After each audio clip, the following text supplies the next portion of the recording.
जेता जियो पिंड सब तेरा,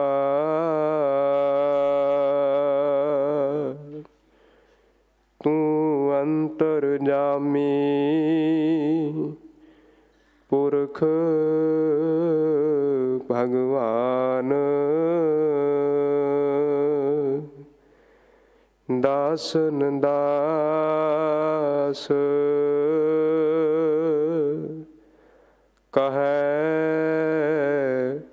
जन नानक,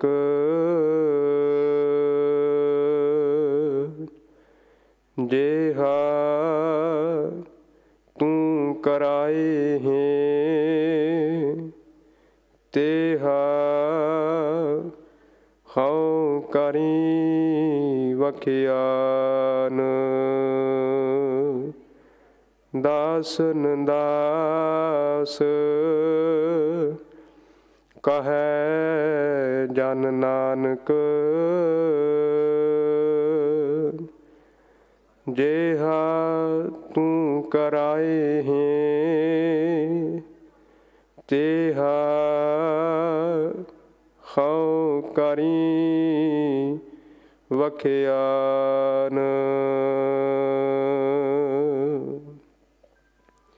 परम सन्मान योग दीन बंधु पतित पावन भगत वत्सल अद्विती और अजीम सतगुरु धन श्री गुरु ग्रंथ साहिब महाराज जी दी पावन पवित्र मुकद्दस हजूरी अंदर सुभाएमान सतसंगी जनों, आप जी धनता दे योग हो जिन्हां ने इस दोपहर बाद दे समय दे दीवान दे विच बाला प्रीतम धन श्री गुरु हरकृष्ण साहिब सच्चे पातशाह महाराज जी दे पावन पवित्र अस्थान ते हाज़री भरी है।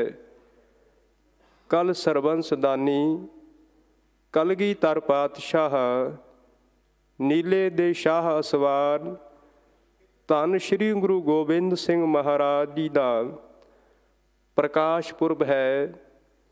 ते अज आपां धन गुरु गोबिंद सिंह सच्चे पातशाह महाराज जी नूं इस दीवान दे विच याद करन दा, सिफतो सलाह करन दा यतन करना है। आओ सारी एकाग्रता बख्शिश करदिआं सनिमर गुर फतेह कबूल करो जी। वाहिगुरु जी का खालसा वाहिगुरु जी की फतेह। धन गुरु ग्रंथ साहिब सच्चे पातशाह जिन्हां दे विच बहुत सारे बेअंत विषय ने, ते जदों धन गुरु गोबिंद सिंह सच्चे पातशाह महाराज जी दी जीवन दी गल चलदी है ते आम तौर ते इतिहासकार महाराज जी दी जिहड़ी तस्वीर है एक शस्त्रधारी योधे की तरह ही बनाउंदे ने। हालांकि धन गुरु गोबिंद सिंह सच्चे पातशाह महाराज जी दे जीवन दे होर भी बेअंत पक्ष ने। संस्कृत दे विद्वानां ने 4 तरह के सूरमिਆਂ का जिक्र किया है। वो 4 तरह के सूरमे ने युद्धवीर, कर्मवीर, धर्मवीर, दानवीर। धन गुरु गोबिंद सिंह सच्चे पातशाह महाराज जी के जीवन ते भावें किसी भी आपां गुण नूं टुकाउण दा यतन करिए ते उस गुण नूं लै के आपां व्याख्या करन दा यतन करिए तां वो गुण ढुक जाएगा। क्योंकि धन गुरु गोबिंद सिंह सच्चे पातशाह महाराज जी उस वाहिगुरू दे नूर ने। आम मनुख दे जीवन ते ये गल हो सकदा है ना ढुके, पर कलगीधर पातशाह दे जीवन दे उत्ते हरेक गुण ढुक जांदा है। सब तो पहला संस्कृत दे विद्वानां ने जिक्र किया है युद्धवीर एक सूरमे दा। भावें कि धन गुरु ग्रंथ साहिब महाराज जी की बाणी दे अंदर अंदरले जो विकार ने ਉਹਨਾਂ ਨੂੰ ਜਿੱਤਣ ਵਾਲਾ ਵੀ ਸੂਰਮਾ ਆਖਿਆ ਗਿਆ ਹੈ। ਹਜ਼ੂਰ ਨੇ ਅੰਮ੍ਰਿਤ ਬਾਣੀ ਦੇ ਵਿੱਚ ਫੁਰਮਾਨ ਕੀਤਾ ਹੈ, ਜਿਹੜੇ ਵਿਕਾਰ ਆਮ ਮਨੁੱਖ ਦੇ ਪਾਸੋਂ ਜਿੱਤੇ ਨਹੀਂ ਜਾਂਦੇ, ਉਹ ਵਿਕਾਰ ਵੀ ਬਹੁਤ ਵੱਡੇ ਸੂਰਮੇ ਨੇ। ਜਦੋਂ ਆਪਾਂ ਸ਼ਲੋਕ ਸਹਿਸਕ੍ਰਿਤੀ ਦੀ ਬਾਣੀ ਪੜ੍ਹਦੇ ਹਾਂ ਤੇ ਪੰਚਮ ਗੁਰਦੇਵ ਜੀ ਮੋਹ ਨੂੰ ਕਹਿੰਦੇ ਨੇ, ਹੇ ਅਜਿਤ ਸੂਰ ਸੰਗਰਾਮੰ ਅਤ ਬਲਨਾ ਬਹੁ ਮਰਦਨ ਗਣ ਗੰਧਰਵ ਦੇਵ ਮਾਨੁਖਯੰ ਪਸ਼ ਪੰਕੀ ਬਿਮੋਹਨ। ਮਹਾਰਾਜ ਜੀ ਇਸ ਮੋਹ ਨੂੰ ਕਹਿੰਦੇ ਨੇ ਤੂੰ ਅਜਿਤ ਸੂਰਮਾ ਹੈ। ਧੰਨ ਗੁਰੂ ਗ੍ਰੰਥ ਸਾਹਿਬ ਮਹਾਰਾਜ ਸੱਚੇ ਪਾਤਸ਼ਾਹ ਜੀ ਕਹਿੰਦੇ ਨੇ, ਜਿਹੜਾ ਇਹਨਾਂ ਵਿਕਾਰਾਂ ਨੂੰ ਜਿੱਤ ਲੈਂਦਾ ਉਹ ਵੀ ਬਹੁਤ ਵੱਡਾ ਸੂਰਮਾ ਹੈ। ਕਿਉਂਕਿ ਇਹ ਵਿਕਾਰ ਜਿਹੜੇ ਨੇ ਇਹ ਵੇਖਦੇ ਨੇ ਕੌਣ ਨੀਵਾਂ ਹੈ, ਕੌਣ ਉੱਚਾ ਹੈ, ਕਿਸ ਇਲਾਕੇ ਦੇ ਨਾਲ ਸੰਬੰਧਿਤ ਹੈ। ਮਹਾਰਾਜ ਜੀ ਕਹਿੰਦੇ ਨੇ ਇਹ ਵਿਕਾਰ ਸਾਰਿਆਂ ਨੂੰ ਦਲ ਕੇ ਮਲ ਕੇ ਰੱਖ ਦਿੰਦੇ ਨੇ। ਚਾਰ ਬਰਨ ਚੌਹਾਂ ਕੇ ਮਰਦਨ ਖਟ ਦਰਸ਼ਨ ਕਰ ਤਲੀ ਰੇ। ਮਹਾਰਾਜ ਜੀ ਕਹਿੰਦੇ ਨੇ ਇਹ ਜਿੰਨੇ ਵੀ ਚਾਰ ਤਰ੍ਹਾਂ ਦੇ ਵਰਨ ਮੰਨੇ ਜਾਂਦੇ ਨੇ ਸਾਰਿਆਂ ਦੇ ਉੱਪਰ ਇਹਨਾਂ ਵਿਕਾਰਾਂ ਦਾ ਪ੍ਰਭਾਵ ਹੈ। ਪਰ ਜਿਹੜਾ ਮਨੁੱਖ ਇਹਨਾਂ ਵਿਕਾਰਾਂ ਦੇ ਉੱਤੇ ਫਤਿਹ ਪ੍ਰਾਪਤ ਕਰ ਲੈਂਦਾ ਹੈ, ਮਹਾਰਾਜ ਜੀ ਕਹਿੰਦੇ ਉਹ ਬਹੁਤ ਵੱਡਾ ਸੂਰਮਾ ਹੈ। ਸੋ ਸੂਰਾ ਵਰਿਆਮ ਜਿਨ ਵਿੱਚੋਂ ਦੁਸ਼ਟ ਅਹੰਕਾਰਨ ਮਾਰਿਆ। ਫਿਰ ਸਤਿਗੁਰੂ ਜੀ ਨੇ ਕੇਵਲ ਵਿਕਾਰਾਂ ਦੇ ਨਾਲ ਲੜਨ ਵਾਲੇ ਨੂੰ ਯੋਧਾ ਜਾਂ ਸੂਰਮਾ ਨਹੀਂ ਆਖਿਆ। ਜਿਹੜਾ ਜੰਗ ਦੇ ਮੈਦਾਨ ਦੇ ਵਿੱਚ ਕਿਸੇ ਗਰੀਬ ਦੀ ਖਾਤਰ ਲੜਦਾ ਹੈ, ਮਹਾਰਾਜ ਜੀ ਕਹਿੰਦੇ ਨੇ ਉਹ ਵੀ ਬਹੁਤ ਵੱਡਾ ਸੂਰਮਾ ਹੈ। ਸੂਰਾ ਸੋ ਪਹਿਚਾਨੀਐ ਜੋ ਲੜੈ ਦੀਨ ਕੇ ਹੇਤ, ਪੁਰਜਾ ਪੁਰਜਾ ਕੱਟ ਮਰੈ ਕਬਹੂ ਨਾ ਛਾੜੈ ਖੇਤ। ਹਜ਼ੂਰ ਕਹਿੰਦੇ ਨੇ ਜਿਸ ਨੂੰ ਨਾਮ ਦਾ ਰੰਗ ਲੱਗ ਗਿਆ ਹੈ, ਜਿਸ ਨੇ ਸੰਸਾਰ ਦੇ ਮੋਹ ਨੂੰ ਤਿਆਗ ਦਿੱਤਾ ਹੈ, ਉਹ ਵੀ ਬਹੁਤ ਵੱਡਾ ਸੂਰਮਾ ਹੈ। ਹਜ਼ੂਰ ਅੰਮ੍ਰਿਤ ਬਾਣੀ ਦੇ ਵਿੱਚ ਫੁਰਮਾਨ ਕਰਦੇ ਨੇ, ਜਾ ਕਉ ਹਰ ਰੰਗ ਲਾਗੋ ਇਸ ਜੁਗ ਮਹਿ ਸੋ ਕਹੀਤ ਹੈ ਸੂਰਾ। ਆਤਮ ਜਿਣੈ ਸਗਲ ਵਸ ਤਾਕੈ ਜਾ ਕਾ ਸਤਿਗੁਰ ਪੂਰਾ। ਭਾਵ ਹਜ਼ੂਰ ਨੇ ਸੂਰਮੇ ਦਾ ਜਿਹੜਾ ਖੇਤਰ ਹੈ ਬਹੁਤ ਵੱਡਾ ਹਜ਼ੂਰ ਨੇ ਕੀਤਾ ਹੈ। ਤੇ ਧੰਨ ਗੁਰੂ ਗੋਬਿੰਦ ਸਿੰਘ ਸੱਚੇ ਪਾਤਸ਼ਾਹ ਮਹਾਰਾਜ ਜੀ ਦੇ ਜੀਵਨ ਦੇ ਵਿੱਚੋਂ ਅੱਜ ਆਪਾਂ ਇੱਕ ਸੂਰਮੇ ਨੂੰ ਵੇਖਣਾ ਹੈ, ਯੁੱਧਵੀਰ। ਧੰਨ ਗੁਰੂ ਗੋਬਿੰਦ ਸਿੰਘ ਸੱਚੇ ਪਾਤਸ਼ਾਹ ਮਹਾਰਾਜ ਜੀ ਨੇ ਆਪਣੇ ਜੀਵਨ ਕਾਲ ਦਾ ਸਭ ਤੋਂ ਪਹਿਲਾ ਜਿਹੜਾ ਯੁੱਧ ਹੈ ਉਹ ਪੌਂਟੇ ਦੀ ਜਿਹੜੀ ਲਾਗੇ ਧਰਤੀ ਹੈ ਭੰਗਾਣੀ, ਉੱਥੇ ਕੀਤਾ ਹੈ। ਭੰਗਾਣੀ ਦੇ ਰਣ ਦੇ ਮੈਦਾਨ ਦੇ ਵਿੱਚ ਬਹੁਤ ਸਾਰੇ ਪਹਾੜੀ ਯੋਧੇ ਆਏ ਹੋਏ ਨੇ ਤੇ ਉਹਨਾਂ ਪਹਾੜੀ ਰਾਜਿਆਂ ਦੇ ਵਿੱਚੋਂ ਇੱਕ ਰਾਜਾ ਐਸਾ ਹੈ ਜਿਹੜਾ ਤੀਰ ਕਮਾਨ ਦਾ ਬਹੁਤ ਧਨੀ ਹੈ, ਬਹੁਤ ਨਿਸ਼ਾਨੇਬਾਜ਼ ਹੈ। ਉਸ ਦਾ ਨਾਮ ਹੈ ਹਰੀ ਚੰਦ ਰਾਜਾ। ਕਲਗੀਧਰ ਪਾਤਸ਼ਾਹ ਨੇ ਬਚਿੱਤਰ ਨਾਟਕ ਦੇ ਵਿੱਚ ਵੀ ਉਸ ਦਾ ਜ਼ਿਕਰ ਕੀਤਾ ਹੈ। ਮਹਾਰਾਜ ਜੀ ਕਹਿੰਦੇ ਨੇ ਹਰੀ ਚੰਦ ਆਇਆ ਬੜੇ ਅਹੰਕਾਰ ਦੇ ਵਿੱਚ, ਅੰਦਰ ਬੜੀ ਹਉਮੈ ਹੈ ਕਿ ਮੈਂ ਬਹੁਤ ਵੱਡਾ ਤੀਰ ਅੰਦਾਜ਼ ਹਾਂ, ਇਹ ਗੁਰੂ ਗੋਬਿੰਦ ਸਿੰਘ ਕਿੰਨਾ ਕੁ ਸਮਾਂ ਮੇਰੇ ਸਾਹਮਣੇ ਟਿਕ ਸਕੇਗਾ। ਮਹਾਰਾਜ ਜੀ ਕਹਿੰਦੇ ਨੇ ਉਸਨੇ ਆਪਣੇ ਕਮਾਨ ਤੇ ਚੜਾ ਕੇ ਇੱਕ ਤੀਰ ਛੱਡਿਆ ਤੇ ਸਭ ਤੋਂ ਪਹਿਲਾ ਨਿਸ਼ਾਨਾ ਉਸਨੇ ਘੋੜੇ ਨੂੰ ਬਣਾਇਆ। ਘੋੜੇ ਦੇ ਉੱਪਰ ਉਸਨੇ ਤੀਰ ਮਾਰਿਆ, ਫਿਰ ਕਹਿਣ ਲੱਗਾ ਇਸ ਦਾ ਰੱਥ ਹੁਣ ਅੱਗੇ ਨਹੀਂ ਜਾਏਗਾ ਤੇ ਮਹਾਰਾਜ ਜੀ ਨੂੰ ਉਸਨੇ ਨਿਸ਼ਾਨਾ ਬਣਾਇਆ ਹੈ। ਮੱਥੇ ਦਾ ਨਿਸ਼ਾਨਾ ਬਣਾ ਕੇ ਦੂਜਾ ਤੀਰ ਛੱਡਿਆ ਤੇ ਕਲਗੀਧਰ ਪਾਤਸ਼ਾਹ ਜੀ ਕਹਿੰਦੇ ਨੇ ਉਸ ਕਰਤਾਰ ਦੀ ਅਕਾਲ ਪੁਰਖ ਦੀ ਕਿਰਪਾ ਦੇ ਸਦਕਾ ਉਹ ਜਿਹੜਾ ਵੱਡਾ ਨਿਸ਼ਾਨੇਬਾਜ਼ ਹਰੀ ਚੰਦ ਆਪਣੇ ਆਪ ਨੂੰ ਸਮਝਦਾ ਸੀ, ਉਸ ਦਾ ਤੀਰ ਮੱਥੇ ਦੇ ਵਿੱਚ ਨਹੀਂ ਵੱਜਾ, ਸਗੋਂ ਮੇਰੇ ਕੰਨ ਨੂੰ ਛੂੰਹਦਾ ਹੋਇਆ ਅੱਗੇ ਚਲਾ ਗਿਆ। ਫਿਰ ਬੜਾ ਗੁੱਸੇ ਦੇ ਵਿੱਚ ਆਇਆ, ਕ੍ਰੋਧ ਦੇ ਵਿੱਚ ਆਇਆ ਕਿ ਮੇਰੇ ਦੋ ਤੀਰ ਨਿਸ਼ਫਲ ਹੋ ਗਏ ਨੇ, ਵਿਅਰਥ ਹੋ ਗਏ ਨੇ। ਹਜ਼ੂਰ ਕਹਿੰਦੇ ਨੇ ਤੀਜਾ ਤੀਰ ਫਿਰ ਉਸਨੇ ਕਮਾਨ ਤੇ ਚੜਾਇਆ ਹੈ ਤੇ ਉਸਨੇ ਨਿਸ਼ਾਨਾ ਬਣਾਇਆ ਮੇਰੇ ਹਿਰਦੇ ਦਾ। ਜਦੋਂ ਤੀਰ ਛੱਡਿਆ ਮਹਾਰਾਜ ਜੀ ਕਹਿੰਦੇ ਨੇ ਉਹ ਤੀਰ ਫਿਰ ਦੂਸਰੀ ਦਿਸ਼ਾ ਦੇ ਵੱਲ ਹੋ ਗਿਆ, ਉਹ ਤੀਰ ਮੇਰੀ ਪੇਟੀ ਦੇ ਵਿੱਚ ਆ ਕੇ ਵੱਜਾ ਹੈ। ਤੇ ਕਲਗੀਧਰ ਪਾਤਸ਼ਾਹ ਮਹਾਰਾਜ ਅੰਮ੍ਰਿਤ ਬਾਣੀ ਦੇ ਵਿੱਚ ਫੁਰਮਾਨ ਕਰਦੇ ਨੇ, ਹਰੀ ਚੰਦ ਕੋਪੇ ਕਮਾਨ ਸੰਭਾਰੰ ਦੁਤੀਏ ਤੀ। ਮਹਾਰਾਜ ਕਹਿੰਦੇ ਨੇ ਪ੍ਰਥਮ ਬਾਜਿੰਗ ਤਾਣ ਬਾਣੰ ਪ੍ਰਹਾਰੰ ਦੁਤੀਏ ਤਾਕ ਕੇ ਤੀਰ ਮੋਕੋ ਚਲਾਇੰ। ਹਜ਼ੂਰ ਕਹਿੰਦੇ ਨੇ ਤ੍ਰਿਤੀ ਬਾਣ ਮਾਰਿਓ ਸੋ ਪੇਟੀ ਮਝਾਰੰ। ਹਜ਼ੂਰ ਕਹਿੰਦੇ ਨੇ ਜਦੋਂ ਤੀਜਾ ਤੀਰ ਵੱਜਾ ਤੇ ਪੇਟੀ ਦੇ ਵਿੱਚ ਵੱਜਣ ਦੇ ਨਾਲ ਥੋੜੀ ਜਿਹੀ ਜਿਹੜੀ ਉਸ ਦੀ ਚੁੰਝ ਸੀ, ਨੋਕ ਸੀ, ਉਹ ਮੇਰੇ ਜਿਸਮ ਦੇ ਨਾਲ, ਮੇਰੀ ਚਮੜੀ ਦੇ ਨਾਲ ਛੂਈ ਤੇ ਥੋੜ੍ਹਾ ਜਿਹਾ ਖੂਨ ਉਸ ਨੂੰ ਰਕਤ ਲੱਗ ਗਿਆ। ਤੇ ਜਦੋਂ ਉਸ ਦਾ ਨੋਕ ਲੱਗਾ, ਇੱਕੋ ਦਮ ਮਹਾਰਾਜ ਜੀ ਕਹਿੰਦੇ, ਮੈਂ ਵੀਰ ਰਸ ਵਿੱਚ ਆਇਆ, ਜਬੈ ਬਾਣ ਲਾਗਿਓ ਤਬੈ ਰੋਸ ਜਾਗਿਓ। ਧੰਨ ਗੁਰੂ ਗੋਬਿੰਦ ਸਿੰਘ ਸੱਚੇ ਪਾਤਸ਼ਾਹ ਮਹਾਰਾਜ ਜੀ ਨੇ ਤੀਰ ਚਲਾਇਆ। ਹਰੀ ਚੰਦ ਨੂੰ ਕਹਿੰਦੇ ਨੇ, ਸਾਵਧਾਨ ਹੋ ਜਾ, 3 ਵਾਰ ਤੈਨੂੰ ਅਵਸਰ ਮਿਲ ਚੁੱਕਾ ਹੈ, ਮੌਕਾ ਮਿਲ ਚੁੱਕਾ ਹੈ, ਪਰ ਹੁਣ ਮੌਕਾ ਨਹੀਂ ਮਿਲੇਗਾ। ਕਲਗੀਧਰ ਪਾਤਸ਼ਾਹ ਨੇ ਪਹਿਲਾ ਤੀਰ ਛੱਡਿਆ ਹੈ ਤੇ ਹਰੀ ਚੰਦ ਜ਼ਮੀਨ ਤੇ ਡਿੱਗ ਪਿਆ ਹੈ। ਮਹਾਰਾਜ ਜੀ ਕਹਿੰਦੇ ਨੇ, ਹਰੀ ਚੰਦ ਮਾਰੇ ਸੋ ਜੋਧਾ ਲਤਾਰੇ।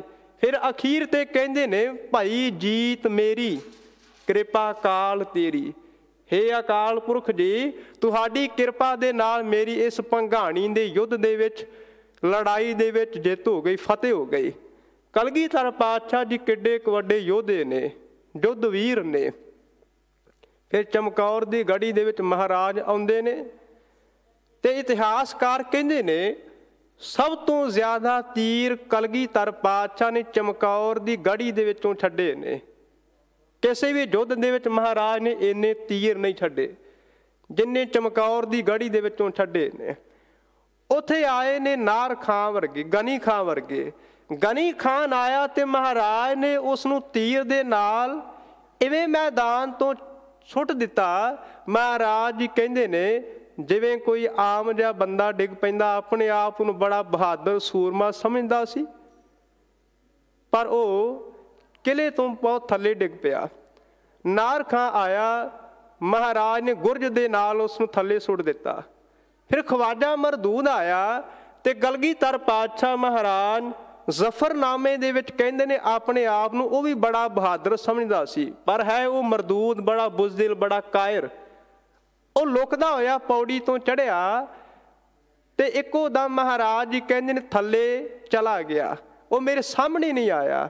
ਮੈਨੂੰ ਚਮਕੌਰ ਦੇ ਮੈਦਾਨ ਦੇ ਵਿੱਚ ਇੱਕੋ ਅਫਸੋਸ ਹੈ ਕਿ ਖਵਾਜਾ ਮਰਦੂਦ ਆਇਆ ਸੀ, ਪਰ ਉਹ ਲੁਕ ਕੇ ਛਿਪ ਕੇ ਮੇਰੇ ਸਾਹਮਣੇ ਉਹ ਚਲਾ ਗਿਆ। ਉਹ ਬਹਾਦਰ ਨਹੀਂ, ਉਹ ਸੂਰਮਾ ਨਹੀਂ। ਕਲਗੀਧਰ ਪਾਤਸ਼ਾਹ ਮਹਾਰਾਜ ਕਈ ਵਾਰ ਆਪਣੀ ਬਾਣੀ ਦੇ ਵਿੱਚ ਕਹਿੰਦੇ ਨੇ ਕਿ ਮੈਂ ਉਸ ਨੂੰ ਵੀ ਬਹੁਤ ਵੱਡਾ ਸੂਰਮਾ ਆਖਦਾ ਹਾਂ ਜਿਹੜਾ ਆਪਣੇ ਅੰਦਰ ਨੂੰ ਜਿੱਤ ਲੈਂਦਾ ਹੈ। ਧੰਨ ਜੀਓ ਤੇ ਕੋ ਜਗ ਮੈਂ, ਮੁਖ ਤੇ ਹਰ ਚਿਤ ਮੈਂ ਜੁਧ ਵਿਚਾਰੈ। ਦੇਹ ਅਨਿਤ ਨਾ ਨਿਤ ਰਹਿ, ਜਸ ਨਾਵ ਚੜ੍ਹੈ ਭਵ ਸਾਗਰ ਤਾਰੈ। ਮਹਾਰਾਜ ਜੀ ਕਹਿੰਦੇ ਨੇ, ਜਿਵੇਂ ਕੋਈ ਬੇੜੀ ਤੇ ਬੈਠਦਾ ਹੈ ਤੇ ਦੂਜੇ ਕਿਨਾਰੇ ਤੇ ਉਤਰ ਜਾਂਦਾ ਹੈ, ਇਸੇ ਤਰ੍ਹਾਂ ਜਿਹੜੀ ਇਹ ਦੇਹੀ ਹੈ ਇਹ ਵੀ ਨਾਸ਼ਮਾਨ ਹੈ, ਇਹ ਖਤਮ ਹੋ ਜਾਣ ਵਾਲੀ ਹੈ। ਪਰ ਜਿਹੜਾ ਵਿਕਾਰਾਂ ਦੇ ਉੱਤੇ ਫਤਿਹ ਪ੍ਰਾਪਤ ਕਰ ਲੈਂਦਾ ਹੈ, ਉਹ ਅਬਿਨਾਸ਼ੀ ਦੇ ਨਾਲ, ਅਕਾਲ ਪੁਰਖ ਦੇ ਨਾਲ ਮਿਲ ਜਾਂਦਾ ਹੈ। ਧੰਨ ਗੁਰੂ ਗੋਬਿੰਦ ਸਿੰਘ ਮਹਾਰਾਜ ਜੀ ਕਿੰਨੇ ਵੱਡੇ ਯੁੱਧ ਵੀਰ ਨੇ। ਚਮਕੌਰ ਦੀ ਗੜੀ ਦੇ ਵਿੱਚ ਜਦੋਂ ਸਾਹਿਬਜ਼ਾਦਾ ਬਾਬਾ ਜੁਝਾਰ ਸਿੰਘ ਮੈਦਾਨੇ ਜੰਗ ਦੇ ਵਿੱਚ ਜਾਣ ਲੱਗੇ ਨਾ, ਤੇ ਮਹਾਰਾਜ ਪਤਾ ਕੀ ਕਹਿੰਦੇ?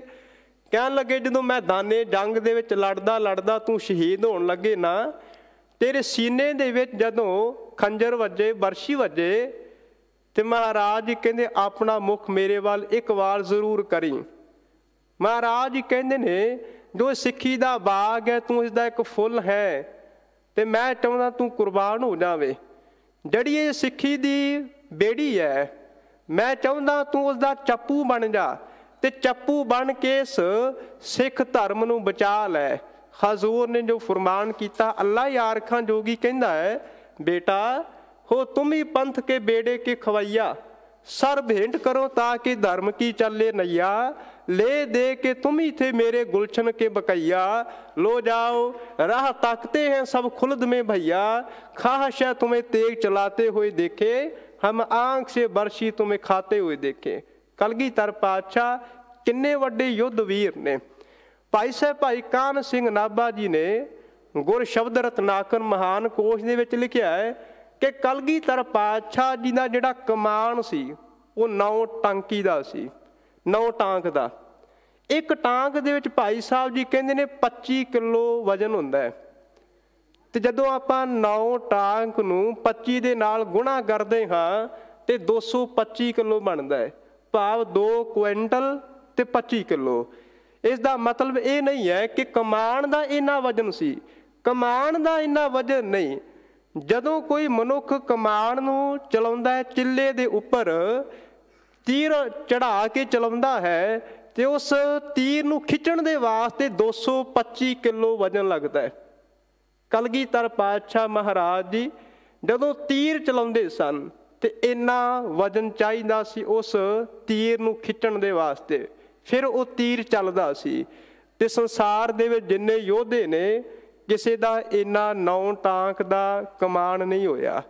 ਭਾਈ ਕਾਹਨ ਸਿੰਘ ਨਾਭਾ ਜੀ ਕਹਿੰਦੇ ਕਲਗੀਧਰ ਪਾਤਸ਼ਾਹ ਦਾ 9 ਟਾਂਕ ਦਾ ਕਮਾਨ ਸੀ। ਫਿਰ ਉਹ ਸੰਸਕ੍ਰਿਤ ਦੇ ਵਿਦਵਾਨ ਨੇ ਦੂਜੇ ਸੂਰਮੇ ਦਾ ਜ਼ਿਕਰ ਕੀਤਾ ਹੈ, ਧਰਮਵੀਰ। ਕਲਗੀਧਰ ਪਾਤਸ਼ਾਹ ਤਾਂ ਆਪਣੀ ਰਚਨਾ ਦੇ ਵਿੱਚ ਕਹਿੰਦੇ ਨੇ ਕਿ ਹਮ ਇਹ ਕਾਜ ਜਗਤ ਨੂੰ ਆਏ, ਧਰਮ ਹੇਤ ਗੁਰਦੇਵ ਪਠਾਏ। ਅਸੀਂ ਇਸ ਸੰਸਾਰ ਦੇ ਉੱਤੇ ਧਰਮ ਨੂੰ ਸੰਥਾਪਨ ਕਰਨ ਦੇ ਵਾਸਤੇ ਆਏ ਹੋਏ ਹਾਂ, ਧਰਮ ਦਾ ਫੈਲਾਅ ਕਰਨ ਦੇ ਵਾਸਤੇ ਆਏ ਹੋਏ ਹਾਂ, ਪ੍ਰਚਾਰ ਕਰਨ ਦੇ ਵਾਸਤੇ ਆਏ ਹੋਏ ਹਾਂ। ਧੰਨ ਗੁਰੂ ਗੋਬਿੰਦ ਸਿੰਘ ਸੱਚੇ ਪਾਤਸ਼ਾਹ ਮਹਾਰਾਜ ਜੀ ਨੇ ਜਿਸ ਧਰਮ ਦੀ ਗੱਲ ਕੀਤੀ ਹੈ, ਉਹ ਧਰਮ ਕੋਈ ਛੋਟੀ ਜਿਹੀ ਚੀਜ਼ ਨਹੀਂ ਹੈ।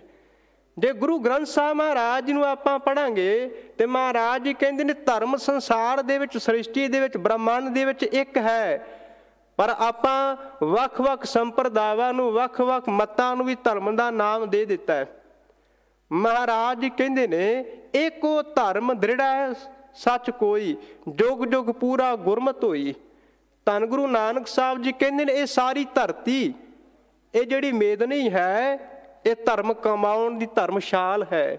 ਰਾਤੀ ਰੁੱਤੀ ਥਿੱਤੀ ਵਾਰ, ਪਵਨ ਪਾਣੀ ਅਗਨੀ ਪਾਤਾਲ, ਤੇ ਇਸ ਵਿੱਚ ਧਰਤੀ ਥਾਪ ਰੱਖੀ ਧਰਮਸ਼ਾਲ।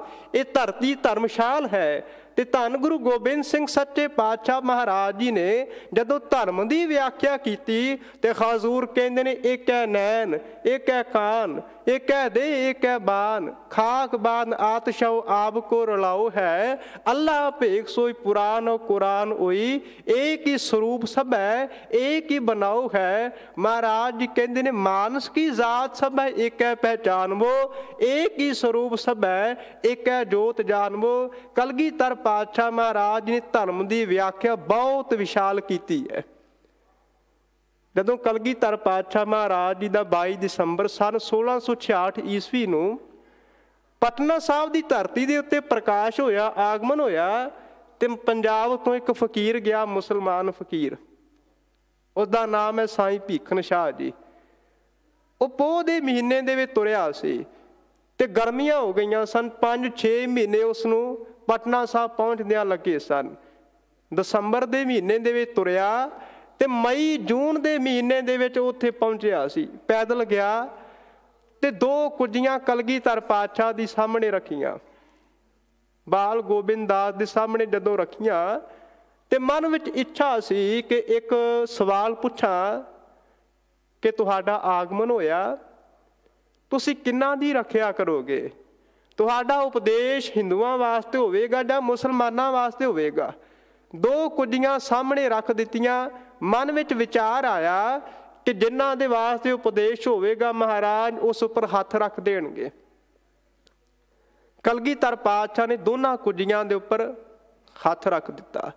ਇਸ ਦਾ ਅਰਥ ਸੀ ਕਿ ਇਸ ਘਰ ਦਾ ਉਪਦੇਸ਼ ਪੂਰੀ ਮਨੁੱਖਤਾ ਦੇ ਵਾਸਤੇ ਆ।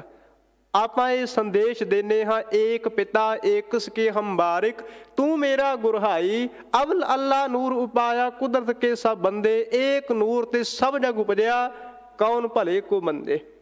ਸਾਈਂ ਭੀਖਨ ਸ਼ਾਹ ਤੋਂ ਬਾਅਦ ਪੀਰ ਬੁੱਧੂ ਸ਼ਾਹ ਜੋ ਸਢੌਰੇ ਦਾ ਰਹਿਣ ਵਾਲਾ ਸੀ, ਪੀਰ ਬੁੱਧੂ ਸ਼ਾਹ ਦੇ ਪੁੱਤਰ ਸ਼ਹੀਦ ਹੋਏ ਨੇ, ਭਤੀਜੇ ਸ਼ਹੀਦ ਹੋਏ ਨੇ ਜੰਗ ਦੇ ਵਿੱਚ।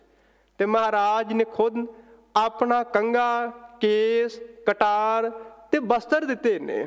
ਮਹਾਰਾਜ ਜੀ ਐਸੇ ਫਕੀਰਾਂ ਦੇ ਨਾਲ ਵੀ ਬੜੀ ਮੁਹੱਬਤ ਕਰਦੇ ਨੇ। ਮਹਾਰਾਜ ਸੱਚੇ ਧਰਮਵੀਰ ਨੇ। ਧਰਮਵੀਰ ਦਾ ਅਰਥ ਹੈ ਆਪਣੇ ਧਰਮ ਦੇ ਵਿੱਚ, ਅਕੀਦੇ ਦੇ ਵਿੱਚ ਤੇ ਪੱਕਾ ਹੈ, ਪਰ ਦੂਜੇ ਧਰਮਾਂ ਦਾ ਵੀ ਅਦਬ ਤੇ ਸਤਿਕਾਰ ਕਰਦਾ ਹੈ। ਕਲਗੀਧਰ ਪਾਤਸ਼ਾਹ ਸੱਚੇ ਪਾਤਸ਼ਾਹ ਮਹਾਰਾਜ ਜੀ ਨੇ ਆਪਣੀ ਰਚਨਾ ਦੇ ਵਿੱਚ ਧਰਮ ਦੀ ਵਿਆਖਿਆ ਕੀਤੀ ਹੈ। ਹਜ਼ੂਰ ਕਹਿੰਦੇ ਨੇ ਸੰਸਾਰ ਦੇ ਵਿੱਚ ਜੋ ਆਮ ਮਨੁੱਖਾਂ ਨੇ ਧਰਮ ਦੀ ਦਸ਼ਾ ਬਣਾਈ ਹੋਈ ਹੈ, ਅਸਲ ਦੇ ਵਿੱਚ ਧਰਮ ਦੀ ਉਹ ਦਸ਼ਾ ਨਹੀਂ ਹੈ। ਜਦੋਂ ਆਪਾਂ ਸਵਈਏ ਪੜ੍ਹਦੇ ਹਾਂ ਤੇ ਮਹਾਰਾਜ ਜੀ ਕਹਿੰਦੇ ਨੇ ਕੋਈ ਮਨੁੱਖ ਬੁੱਤ ਨੂੰ ਪੂਜਦਾ ਹੈ ਤੇ ਕੋਈ ਕਾਬੇ ਨੂੰ ਹੀ ਅੱਲਾ ਦਾ ਖੁਦਾ ਦਾ ਘਰ ਸਮਝੀ ਜਾ ਰਿਹਾ ਹੈ, ਤੇ ਕੋਈ ਮਹਾਰਾਜ ਜੀ ਕਹਿੰਦੇ ਨੇ ਦੱਖਣ ਦੇਸ਼ ਨੂੰ ਹੀ ਹਰੀ ਦਾ ਘਰ, ਅਕਾਲ ਪੁਰਖ ਦਾ ਘਰ ਸਮਝੀ ਜਾ ਰਿਹਾ ਹੈ। ਇਹ ਬਹੁਤ ਵੱਡੀ ਭੁੱਲ ਹੈ, ਪਰਮਾਤਮਾ ਨੂੰ ਛੋਟਾ ਜਿਹਾ ਕਰਕੇ ਦਿਖਾਇਆ ਜਾ ਰਿਹਾ। ਕੋ ਬੁਤਾਨ ਕੋ ਪੂਜਤੈ ਪਸ਼ ਕੋ ਮ੍ਰਿਤਾਨ ਕੋ ਪੂਜਨ ਧਾਇਓ, ਕੂਰ ਕਰਿਆ ਉਰਜਿਓ ਸਭ ਹੀ ਜਗ, ਸ਼੍ਰੀ ਭਗਵਾਨ ਕੋ ਭੇਦ ਨਾ ਪਾਇਓ। ਮਹਾਰਾਜ ਜੀ ਕਹਿੰਦੇ ਨੇ ਕਾਹੂ ਲਖਿਓ ਹਰ ਅਵਾਚੀ ਦਿਸ਼ਾ ਮੈਂ, ਕਾਹੂ ਪਛਾ ਕੋ ਸੀਸ ਨਿਵਾਇਓ। ਮਹਾਰਾਜ ਜੀ ਕਹਿੰਦੇ ਨੇ ਕੋਈ ਪੱਛਮ ਵੱਲ ਸੀਸ ਨਿਵਾਈ ਜਾ ਰਿਹਾ ਹੈ ਤੇ ਕੋਈ ਦੱਖਣ ਵੱਲ ਸੀਸ ਨਿਵਾਈ ਜਾ ਰਿਹਾ ਹੈ, ਪਰ ਅਸਲ ਦੇ ਵਿੱਚ ਉਹਨਾਂ ਨੂੰ ਇਹ ਨਹੀਂ ਪਤਾ ਕਿ ਉਹ ਪਰਮਾਤਮਾ ਤਾਂ ਸਭੈ ਘਟ ਰਾਮ ਬੋਲੇ, ਰਾਮਾ ਬੋਲੇ, ਰਾਮ ਬਿਨਾ ਕੋ ਬੋਲੇ ਰੇ, ਉਹ ਸਭ ਥਾਈਂ ਵਿਆਪਕ ਹੈ। ਇਹ ਗੁਰੂ ਗੋਬਿੰਦ ਸਿੰਘ ਮਹਾਰਾਜ ਜੀ ਨੇ ਵਿਆਖਿਆ ਕੀਤੀ ਹੈ। ਫਿਰ ਮਹਾਰਾਜ ਜੀ ਜਿੱਥੇ ਯੁੱਧ ਵੀਰ ਨੇ, ਧਰਮ ਵੀਰ ਨੇ, ਉੱਥੇ ਬਹੁਤ ਵੱਡੇ ਕਰਮ ਵੀਰ ਨੇ। ਕਰਮ ਵੀਰ ਦਾ ਅਰਥ ਹੈ ਕਿ ਜੇ ਕੋਈ ਮਨੁੱਖ ਮੈਦਾਨੇ ਜੰਗ ਦੇ ਵਿੱਚ ਲੜਦਾ ਲੜਦਾ ਸ਼ਹੀਦ ਨਾ ਵੀ ਹੋਵੇ, ਮੈਦਾਨੇ ਜੰਗ ਨੂੰ ਨਾ ਵੀ ਛੱਡੇ, ਤੇ ਮਹਾਰਾਜ ਜੀ ਕਹਿੰਦੇ ਨੇ ਉਹ ਮਨੁੱਖ ਸੰਸਾਰ ਦੇ ਵਿੱਚ ਕਰਮ ਇੰਨੇ ਮਹਾਨ ਕਰ ਜਾਵੇ, ਸੰਸਾਰ ਦੇ ਲੋਕ ਉਸ ਦੀਆਂ ਮਿਸਾਲਾਂ ਦੇਣ, ਉਦਾਹਰਨਾਂ ਦੇਣ ਕਿ ਐਸਾ ਮਨੁੱਖ ਸੰਸਾਰ ਦੇ ਵਿੱਚ ਆਇਆ ਸੀ, ਉਸ ਨੂੰ ਆਪਣਾ ਆਦਰਸ਼ ਬਣਾ ਲਵੋ। ਮਹਾਰਾਜ ਜੀ ਕਹਿੰਦੇ ਉਹ ਕਰਮ ਵੀਰ ਹੈ। ਤੇ ਕਲਗੀਧਰ ਪਾਤਸ਼ਾਹ ਨੇ ਕਿੰਨੇ ਕੁ ਉੱਚੇ ਕਰਮ ਕੀਤੇ। ਹਜ਼ੂਰ ਜਦੋਂ ਵੀ ਪਰਮਾਤਮਾ ਦੇ ਅੱਗੇ ਫਰਿਆਦ ਮਹਾਰਾਜ ਜੀ ਬੇਨਤੀ ਕਰਦੇ ਨੇ, ਇੱਕੋ ਗੱਲ ਕਹਿੰਦੇ ਨੇ, ਦੇਹ ਸ਼ਿਵਾ ਬਰ ਮੋਹ ਇਹ ਹੈ, ਸ਼ੁਭ ਕਰਮਨ ਤੇ ਕਬਹੂ ਨਾ ਟਰੋ, ਨਾ ਡਰੋ ਅਰ ਸੋ ਜਬ ਜਾਏ ਲਰੋ, ਨਿਸ਼ਚੈ ਕਰ ਆਪਣੀ ਜੀਤ ਕਰੋ, ਮੈਂ ਤੇਰੇ ਕੋਲੋਂ ਸ਼ੁਭ ਕਰਮਾਂ ਦੀ ਦਾਤ ਮੰਗਦਾ ਹਾਂ। ਤੇ ਧੰਨ ਗੁਰੂ ਗ੍ਰੰਥ ਸਾਹਿਬ ਮਹਾਰਾਜ ਜੀ ਸ਼ੁਭ ਕਰਮਾਂ ਦੇ ਬਾਰੇ ਕੀ ਕਹਿੰਦੇ ਨੇ? ਬਾਬਾ ਫਰੀਦ ਸਾਹਿਬ ਜੀ ਕਹਿੰਦੇ ਨੇ, ਐ ਇਨਸਾਨ ਤੂੰ ਇਸ ਸੰਸਾਰ ਦੇ ਵਿੱਚ ਆਇਆ, ਪਰ ਚੇਤਾ ਨਾ ਭੁਲਾਈ ਤੂੰ ਪਰਮਾਤਮਾ ਨੂੰ ਵੀ ਮੁਖੜਾ ਦਿਖਾਉਣਾ ਹੈ। ਇਸ ਕਰਕੇ ਜਿਹੜੇ ਤੇਰੇ ਜੀਵਨ ਦੇ ਵਿੱਚ ਔਗਣ ਨੇ, ਗੁਨਾਹ ਨੇ, ਉਹਨਾਂ ਨੂੰ ਵਿਸਾਰ ਦੇ, ਉਹਨਾਂ ਨੂੰ ਭੁਲਾ ਦੇ। ਬਾਬਾ ਜੀ ਕਹਿੰਦੇ ਨੇ ਪਰਮਾਤਮਾ ਤੇਰੇ ਕੋਲੋਂ ਲੇਖਾ ਜ਼ਰੂਰ ਮੰਗੇਗਾ। ਹਜ਼ੂਰ ਕਹਿੰਦੇ ਨੇ ਫਰੀਦਾ ਜਿੰਨੀ ਕਮੀ ਨਾ ਹੈ ਗੁਣ ਤੇ ਕੰਮੜੇ ਵਿਸਾਰ, ਮਤ ਸ਼ਰਮਿੰਦਾ ਥੀ ਵਹੀਂ ਸਾਈਂ ਦਾ ਦਰਬਾਰ। ਫਿਰ ਮਹਾਰਾਜ ਜੀ ਕਹਿੰਦੇ ਨੇ ਇਹ ਗੱਲਾਂ ਕੇਵਲ ਕਹਿਣ ਮਾਤਰ ਨਹੀਂ ਕਿ ਮੈਂ ਬਿਆਨ ਕਰੀ ਜਾ ਰਿਹਾ, ਤੁਸੀਂ ਸੁਣੀ ਜਾ ਰਹੇ ਹੋ। ਮਹਾਰਾਜ ਜੀ ਕਹਿੰਦੇ ਲੇਖਾ ਜੋਖਾ ਹੋਵੇਗਾ, ਪੁੰਨੀ ਪਾਪੀ ਆਖਣ ਨਾ ਹੈ, ਕਰ ਕਰ ਕਰਨਾ ਲਿਖ ਲੈ ਜਾਹੋ। ਫਿਰ ਮਹਾਰਾਜ ਜੀ ਕਈ ਵਾਰ ਅੰਮ੍ਰਿਤ ਬਾਣੀ ਦੇ ਵਿੱਚ ਕਹਿੰਦੇ ਨੇ ਸੋਈ ਕੰਮ ਕਮਾਏ ਜਿਤ ਮੁਖ ਉਜਲਾ, ਉਹ ਕੰਮ ਕਰ ਜਿਸ ਦੇ ਨਾਲ ਤੇਰਾ ਮੁਖ ਸੁਰਖਰੂ ਹੋ ਜਾਵੇ। ਹਜ਼ੂਰ ਅੰਮ੍ਰਿਤ ਬਾਣੀ ਦੇ ਵਿੱਚ ਜੋ ਫਰਮਾਨ ਕਰਦੇ ਨੇ ਕਿ ਉਹ ਪ੍ਰੈਕਟੀਕਲ ਤੌਰ ਤੇ ਵੀ ਲਾਗੂ ਹੋਇਆ। ਆਨੰਦਪੁਰ ਸਾਹਿਬ ਦੀ ਘਟਨਾ, ਮਹਾਰਾਜ ਜੀ ਦੇ ਦੋ ਸਿੱਖ ਹੋਏ ਨੇ, ਇੱਕ ਦਾ ਨਾਮ ਹੈ ਭਾਈ ਮਾਲਾ ਸਿੰਘ ਜੀ, ਦੂਜੇ ਸਿੱਖ ਦਾ ਨਾਮ ਹੈ ਭਾਈ ਲਾਹੌਰਾ ਸਿੰਘ ਜੀ। ਭਾਈ ਮਾਲਾ ਸਿੰਘ ਜੀ ਸ਼ਾਹੂਕਾਰ ਦਾ ਕੰਮ ਕਰਦੇ ਨੇ, ਕਿਸੇ ਨੂੰ ਪੈਸੇ ਵਿਆਜੀ ਦਿੰਦੇ ਨੇ ਤੇ ਉਸ ਦੇ ਬਦਲੇ ਫਿਰ ਵਿਆਜ ਲੈ ਲੈਂਦੇ ਨੇ। ਭਾਈ ਲਾਹੌਰਾ ਸਿੰਘ ਜੀ ਕਲਗੀਧਰ ਪਾਤਸ਼ਾਹ ਮਹਾਰਾਜ ਜੀ ਦੇ ਸਾਹਿਬਜ਼ਾਦਿਆਂ ਦਾ ਖਿਡਾਵਾ ਹੈ। ਤੇ ਕਿਹਾ ਜਾਂਦਾ ਹੈ ਆਨੰਦਪੁਰ ਸਾਹਿਬ ਭਾਈ ਲਾਹੌਰਾ ਸਿੰਘ ਨੇ ਭਾਈ ਮਾਲਾ ਸਿੰਘ ਜੀ ਦੇ ਕੋਲੋਂ ਕੁਝ ਪੈਸੇ ਉਧਾਰੇ ਲਏ। ਕੋਈ ਸਮਾਂ ਬੀਤ ਗਿਆ, ਭਾਈ ਮਾਲਾ ਸਿੰਘ ਜੀ ਨੂੰ ਅੱਜ ਯਾਦ ਆਇਆ, ਉਹਨਾਂ ਦੇ ਕੋਲੋਂ ਪੈਸੇ ਦੀ ਕਮੀ ਹੋਈ। ਭਾਈ ਲਾਹੌਰਾ ਸਿੰਘ ਦੇ ਘਰ ਚਲੇ ਗਏ। ਘਰ ਜਾ ਕੇ ਕਹਿੰਦੇ ਨੇ ਬਹੁਤ ਸਮਾਂ ਲੰਘ ਚੁੱਕਾ ਹੈ, ਮੈਂ ਚਾਹੁੰਦਾ ਜਿਹੜੇ ਪੈਸੇ ਮੈਂ ਤੁਹਾਨੂੰ ਦਿੱਤੇ ਸਨ ਉਹ ਵਾਪਸ ਕਰ ਦਿਓ। ਭਾਈ ਲਾਹੌਰਾ ਸਿੰਘ ਜੀ ਕਹਿੰਦੇ ਨੇ ਕਿਹੜੇ ਪੈਸਿਆਂ ਦੀ ਗੱਲ ਕਰਦੇ? ਇੱਕ ਸਿੱਖ ਨੇ ਦੂਜੇ ਸਿੱਖ ਨੂੰ ਪੈਸੇ ਦਿੱਤੇ ਤੇ ਹੁਣ ਮੰਗਣ ਦੀ ਕੀ ਜ਼ਰੂਰਤ ਹੈ? ਤੇ ਅੱਗੋਂ ਭਾਈ ਮਾਲਾ ਸਿੰਘ ਜੀ ਕਹਿੰਦੇ ਨੇ ਮੈਂ ਤੁਹਾਨੂੰ ਪੈਸੇ ਵਿਆਜੀ ਦਿੱਤੇ ਸਨ ਤੇ ਤੁਹਾਡਾ ਇਹ ਫਰਜ਼ ਬਣਦਾ ਧਰਮ ਦੇ ਨਾਂ ਤੇ ਤੁਸੀਂ ਉਹ ਮੈਨੂੰ ਬਿਨਾਂ ਝਗੜਿਆਂ ਪੈਸੇ ਵਾਪਸ ਕਰ ਦਿਓ। ਅੱਗੋਂ ਭਾਈ ਲਾਹੌਰਾ ਸਿੰਘ ਜੀ ਗੁਰਬਾਣੀ ਦੇ ਵਿੱਚੋਂ ਗਲਤ ਪੰਕਤੀ ਉਚਾਰਨ ਕਰਕੇ ਕਹਿੰਦਾ ਹੈ ਕਿ ਜਦੋਂ ਗੁਰੂ ਦਿਆਲ ਹੋਵੇ, ਗੁਰੂ ਸਾਡੇ ਉੱਤੇ ਕਿਰਪਾ ਕਰ ਦੇਵੇ, ਕੋਈ ਵੀ ਮਨੁੱਖ ਲੇਖਾ ਨਹੀਂ ਪੁੱਛਦਾ ਹੁੰਦਾ। ਤੂੰ ਲੇਖਾ ਕਿਉਂ ਪੁੱਛ ਰਿਹਾ, ਪੈਸੇ ਕਿਉਂ ਪੁੱਛ ਰਿਹਾ? ਕਹਿਣ ਲੱਗਾ ਲੇਖਾ ਕੋਈ ਨਾ ਪੁੱਛੇ ਹੀ ਜਾ ਗੁਰ ਬਖਸ਼ਣ ਦਾ, ਭਾਵੇਂ ਕਿ ਹਰ ਬਖਸ਼ਣ ਦਾ ਪਾਠ ਹੈ। उसने ये पाठ नूं बदल के गुरबख्शंदा कर दिता, क्योंकि महाराज दा हजूरी सिख सी। कहन लगा लेखा कोई ना पूछे जां गुरबख्शंदा। ते कलगीधर पातशाह महाराज जी उपर महल दे उपर खड़े सन, लागे ही भाई लाहौरा सिंह दा घर सी। महाराज उच्ची आवाज़ दे के कहंदे ने, लाहौरा सिंह ਜਿਹੜੇ पैसे तुसीं उधारे लए सन वो दे देवो। दरबार दे विच कदी इस तरह का उपदेश नहीं होया कि तुसीं किसी दे कोलों पैसे लै लवो ते वापस ही ना मोड़ो। महाराज जी कहंदे ने, हक पराया नानका उस सूअर उस गाए, गुर पीर हामा तां भरे जा मुरदार ना खाए। गुरु पीर भी हामी तां भरदा है जे तुसीं शुभ कर्म करदे हो। गुरु महाराज जी कहते हैं औगणा की हाम नहीं भरदा। ਜਿਹੜੇ ਆਪਾਂ ਸੰਸਾਰ ਦੇ ਵਿੱਚ ਅਪਰਾਧ ਕਰਦੇ ਉਸ ਦੀ ਕੋਈ ਹਾਮੀ ਨਹੀਂ, ਉਸ ਦੀ ਕੋਈ ਸਾਖੀ ਗਵਾਹੀ ਨਹੀਂ ਭਰਦਾ। ਧੰਨ ਗੁਰੂ ਗੋਬਿੰਦ ਸਿੰਘ ਸੱਚੇ ਪਾਤਸ਼ਾਹ ਮਹਾਰਾਜ ਦਰਬਾਰ ਦੇ ਵਿੱਚ ਬੈਠੇ ਹੋਏ ਨੇ। ਆਪਾਂ ਵੇਖ ਰਹੇ ਹਾਂ ਕਲਗੀਧਰ ਪਾਤਸ਼ਾਹ ਜੀ ਬਹੁਤ ਵੱਡੇ ਯੁੱਧ ਵੀਰ ਨੇ, ਬਹੁਤ ਵੱਡੇ ਧਰਮ ਵੀਰ ਨੇ, ਤੇ ਮਹਾਰਾਜ ਜੀ ਬਹੁਤ ਵੱਡੇ ਕਰਮ ਵੀਰ ਨੇ। ਅੱਜ ਦੀਵਾਨ ਸਜਿਆ ਹੋਇਆ ਤੇ ਸਿੰਘ ਜੰਗ ਦੇ ਮੈਦਾਨ ਦੇ ਵਿੱਚੋਂ ਬਹੁਤ ਸਾਰੀਆਂ ਵਸਤੂਆਂ ਜਿੱਤ ਕੇ ਆਏ ਹੋਏ ਨੇ। ਤੁਰਕਾਂ ਦੇ ਨਾਲ ਲੜ ਕੇ ਨਾਲ ਉਹਨਾਂ ਨੇ ਇੱਕ ਇਸਤਰੀ ਦਾ ਡੋਲਾ ਵੀ ਲੈ ਆਂਦਾ। ਤੇ ਕਲਗੀਧਰ ਪਾਤਸ਼ਾਹ ਮਹਾਰਾਜ ਵੇਖ ਕੇ ਬਹੁਤ ਖੁਸ਼ ਹੁੰਦੇ ਨੇ, ਪ੍ਰਸੰਨ ਹੁੰਦੇ ਨੇ। ਨਾਲ ਇੱਕ ਸਵਾਲ ਵੀ ਕਰ ਲਿਆ ਕਿ ਇਸਤਰੀ ਕੌਣ ਹੈ। ਕਹਿਣ ਲੱਗੇ ਮਹਾਰਾਜ ਇਹ ਤੁਰਕਾਂ ਦੀ ਇਸਤਰੀ ਹੈ। ਜਿਹੜੇ ਤੁਰਕ ਨੇ ਉਹ ਹਿੰਦੂ ਵੀਰਾਂ ਦੀਆਂ ਬਹੁ ਬੇਟੀਆਂ ਦੀ ਧੀਆਂ ਭੈਣਾਂ ਦੀ ਬੜੀ ਬੇਇੱਜ਼ਤੀ ਕਰਦੇ ਨੇ, ਉਹਨਾਂ ਦੀ ਬੇਪੱਤੀ ਕਰਦੇ ਨੇ।